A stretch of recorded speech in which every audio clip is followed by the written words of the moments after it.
Volám sa Petra Denková, mám 21 rokov, pochádzam z Uhorského, čo je malá obec v okrese Poltár. Do súťaže som sa prihlásila skôr z dôvodu, že moje okolie mi povedalo, že na to mám. Bez nich by som nenabrala odvahu. Sme super partia, už lepšie to ani byť nemohlo, si myslím. Najviac sa bojím rozhovorov, ale páči sa mi všetko, je tu perfektne. Áno, mám. Volá sa Martin, má tiež 21 rokov. Sme spolužiaci zo strednej, sedeli sme v jednej lavici 3 roky. Sme najlepší kamaráti a po strednej sme sa dali dokopy. Pracuje vo finančných. Tancujem vo všeobecnosti rada. Na základnej škole som tancovala spoločenské tance, aj súťažne.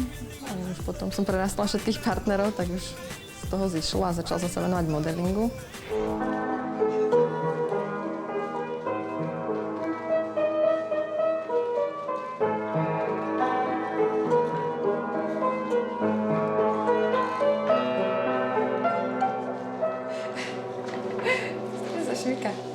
Klavír som tiež navštevovala pár rokov na základnej škole.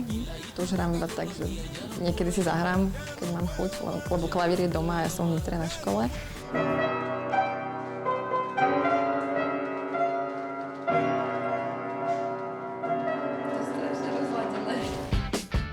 Čítam motivačnú literatúru. Myslím si, že to je dobrá vec, ako rozvíjať svoju osobnosť a ako možno naučiť sa, ako robiť veci inak vo svojom živote.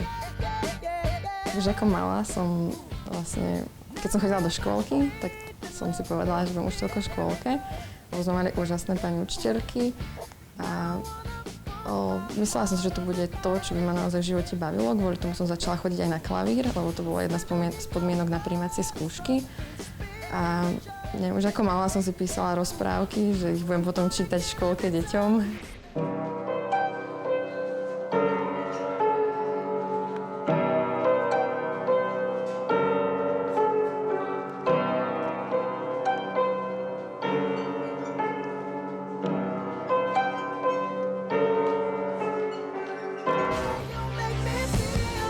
Chcela by som možno byť nejakou manažérkou alebo nejaký vlastný biznis by som si možno rozbehla. Myslím si, že som človek, ktorý by dobre reprezentoval Slovensko.